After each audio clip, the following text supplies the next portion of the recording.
Olá, cuidadora! Olá, cuidador! Sejam muito bem-vindos a este espaço dedicado a você. Um espaço para a troca de conhecimentos e experiências. Este é o terceiro episódio de uma série voltada ao autocuidado de quem cuida. Anteriormente, falamos sobre o que é cuidar, suas habilidades necessárias, os riscos e estratégias para organizar a rotina e lidar com a sobrecarga. Neste episódio, falaremos um pouco mais sobre o autocuidado e seus pilares. É um prazer ter você aqui conosco. Se prepare e vamos para mais um episódio voltado a você que cuida. Mais um momento de aprendizado e reflexão com a divulgação de informações úteis ao seu cotidiano. Vamos começar pensando sobre o autocuidado. Afinal de contas, o que é isso? O autocuidado significa cuidar de si próprio. São as atitudes, os comportamentos que temos em benefício próprio com a finalidade de promover e preservar nossa saúde, assegurando a manutenção da nossa vida.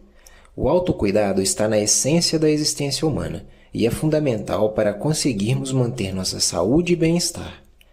Sabemos que o papel de cuidador, em muitos casos, chega sem dar aviso ou pedir permissão. O convívio diário com uma pessoa dependente pode trazer para o seu cuidador impactos em sua vida pessoal, social e profissional. É fundamental que você, cuidador, reserve alguns momentos do seu dia para se cuidar. O autocuidado é essencial para que você possa manter a sua saúde. Lembre-se que, ao cuidar de si, também estará cuidando do bem-estar da pessoa que depende de você.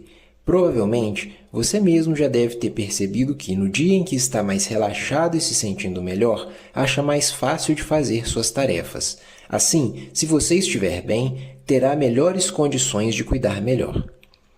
Neste momento, é comum surgirem pensamentos negativos, como questões onde você se pergunta: como vou fazer para cuidar de mim se fico o tempo todo cuidando de outra pessoa?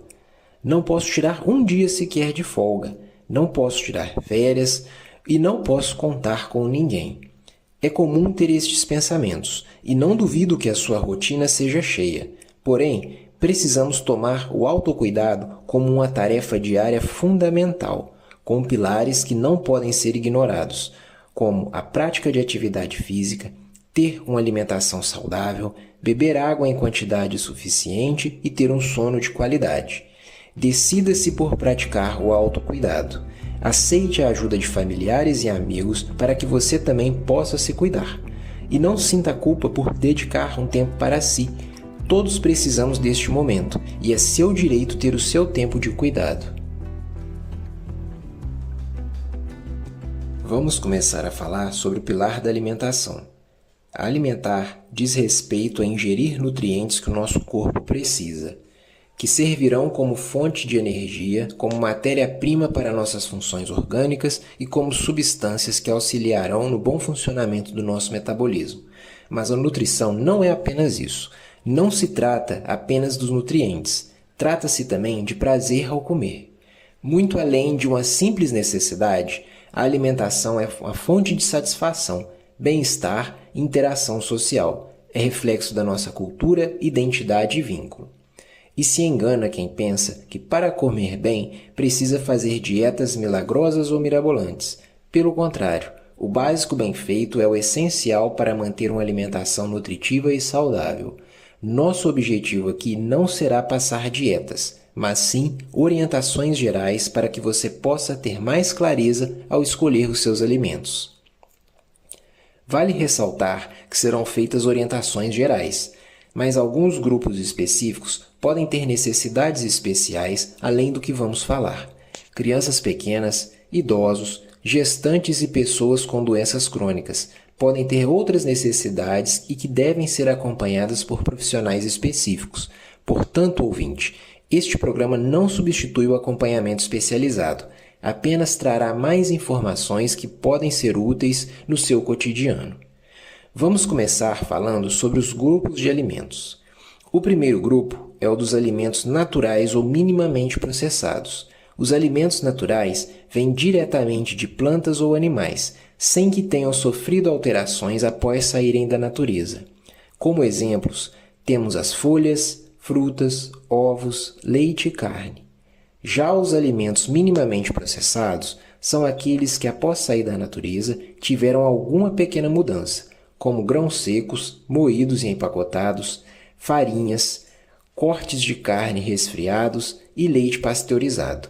Este grupo será a base da nossa alimentação. O segundo grupo de alimentos inclui aqueles que saem da natureza e são usados para temperar e cozinhar, criando preparações. Por exemplo, os óleos, gorduras, açúcar e o sal. Este grupo possui alto teor de nutrientes que, em excesso, podem fazer mal à nossa saúde. Assim, devem ser usados em pequenas quantidades ao temperar e cozinhar alimentos in natura ou minimamente processados. Evite excessos aqui, ok? Lembrando que o sal não deve ultrapassar 6 gramas por dia.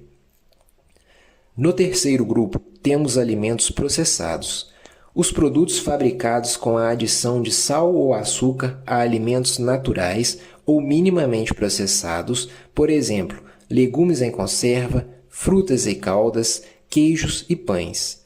Embora o processamento aqui mantenha a identidade básica dos alimentos, os ingredientes e métodos de fabricação alteram a composição nutricional original. Assim, lembre-se de limitar o consumo deste grupo de alimentos a pequenas quantidades, preferindo aqueles com menor teor de sal, açúcar ou gordura. O quarto grupo é o dos alimentos ultraprocessados. Aqui, os produtos são fabricados através de várias etapas e técnicas de processamento, com múltiplos ingredientes, inclusive os de uso industrial. São exemplos os refrigerantes, biscoitos recheados, salgadinhos e etc. Estes alimentos, em sua maioria, possuem composição nutricional desbalanceada e devemos evitar o seu consumo sempre que possível, dando preferência para os alimentos in natura ou minimamente processados. Resumindo o que temos até aqui, os alimentos naturais ou minimamente processados devem ser a base da nossa alimentação, trazendo uma grande variedade de opções que nos fornecem energia e nutrientes essenciais. Lembrando que, com exceção do leite materno até os 6 meses de vida, nenhum alimento exclusivamente trará todos os nutrientes que precisamos. Então, é fundamental variarmos a alimentação, ok? O ideal é que os alimentos sejam divididos em refeições ao longo do dia, sendo 3 principais refeições: café da manhã, almoço e jantar. Algumas pessoas podem sentir necessidade de fazer outras refeições ao longo do dia. Uma opção é acrescentar pequenas refeições entre as principais, dando preferência ao consumo de frutas frescas, leite ou iogurte natural. No geral, o recomendável é comer 6 porções do grupo de cereais, tubérculos e raízes, por exemplo, arroz, pão, massas, batatas, milho, dividindo essa quantidade entre as refeições ao longo do dia. Devemos também comer 3 porções de verduras e legumes e 3 porções de frutas, todas distribuídas ao longo do dia. Leite e seus derivados devem ser consumidos em ao menos 1 porção por dia, bem como o grupo das carnes e ovos. Idealmente, procure colocar ao menos um alimento proteico em cada refeição. Lembre-se de comer com regularidade e atenção, mantendo uma rotina diária com horários para suas refeições, evitando beliscar nos intervalos. Procure comer devagar e saborear a comida, mantendo a atenção na sua refeição. Coma em ambientes limpos, confortáveis e tranquilos, evitando distrações ou fatores estressantes. E sempre que possível, coma em companhia das pessoas queridas. Não vamos nos esquecer da água. Ela é indispensável para mantermos nossa saúde, além de trazer bem-estar e refrescar nos dias mais quentes. Toda a água de beber deve ser tratada, filtrada ou fervida. A necessidade diária de água pode variar de acordo com o peso corporal e com as características de cada pessoa, mas como uma regra geral, devemos procurar beber cerca de 30 ml de água para cada quilo de peso corporal. Por exemplo, se você pesa 70 quilos, deverá consumir cerca de 2.100 ml de água por dia.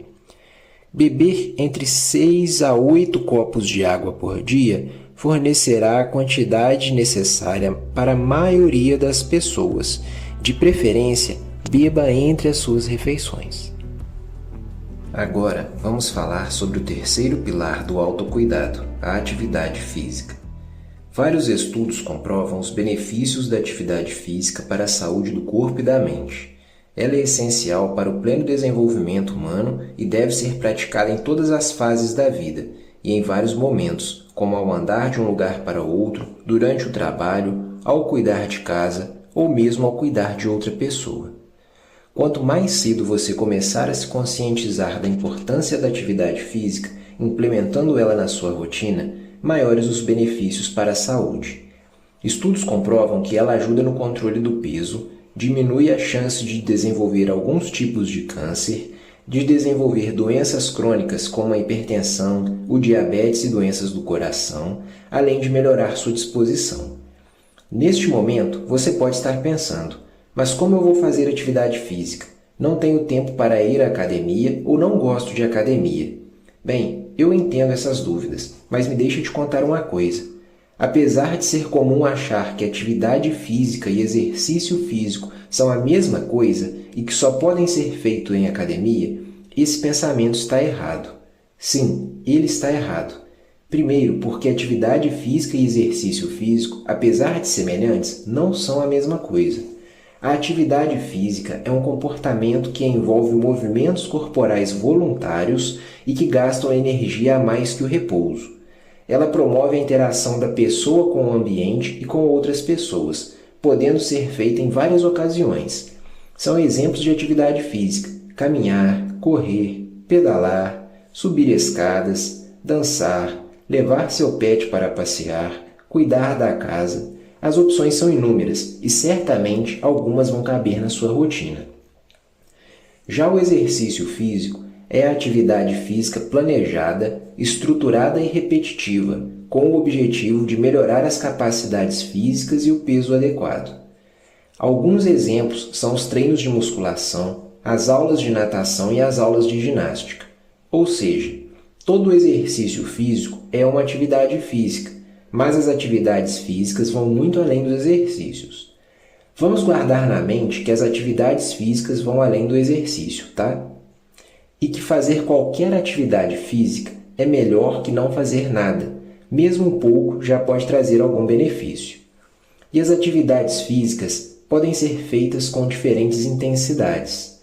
A intensidade é o esforço que a gente faz ao tentar realizar uma atividade. Normalmente, quanto maior a intensidade, maior a frequência cardíaca, a frequência respiratória, o gasto de energia e a sensação de esforço. Essa percepção pode mudar para cada um, pois além da atividade em si, depende do nosso condicionamento. Então, para saber a intensidade da atividade que você está praticando, preste atenção em como se sente. As atividades leves exigem esforço mínimo, com um pequeno aumento da frequência do coração e da respiração. Você vai conseguir respirar e conversar tranquilamente enquanto movimenta. Dá até para cantar. Já as atividades moderadas te fazem respirar mais rápido que o normal e aceleram o coração. Você consegue conversar com dificuldade e não vai conseguir cantar.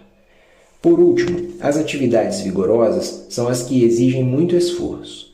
Aqui você respira muito mais rápido que o normal e o coração acelera muito. Não dá nem para conversar enquanto se movimenta. Mas por que estamos falando tudo isso?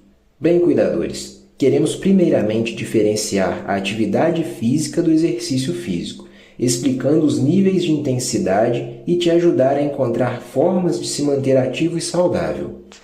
Em linhas gerais, é recomendável que a gente faça 150 minutos por semana de atividades moderadas, dividindo entre os dias da semana. Quem preferir fazer as atividades intensas, esse tempo deve ser de 75 minutos por semana. Essa divisão de tempo pode ser feita da melhor forma para caber em sua rotina. Algumas pessoas preferem fazer um pouco todo dia, outras preferem dividir em 3 a 5 dias por semana. Portanto, fica a seu critério, cuidador, dividir esses minutos de atividade conforme o seu tempo disponível. É recomendável também que dentro desses minutos de atividade física, a gente inclua pelo menos 2 dias de atividades de fortalecimento dos músculos e dos ossos, como a ginástica e a musculação. O pensamento que devemos guardar é que devemos praticar a atividade física de forma regular e ir aumentando progressivamente o tempo por semana. Sempre que for sair para fazer compras ou resolver algo fora de casa, tente ir a pé. Desça do ônibus alguns pontos antes ou estacione algumas ruas antes. Assim, estará fazendo uma caminhada sem sair da sua rotina. Passeios em parques ou áreas livres também são uma ótima opção e você pode aproveitar para tomar um sol junto com a pessoa que você cuida. Outra dica é evitar elevadores, usando escadas sempre que possível. Evite o sedentarismo.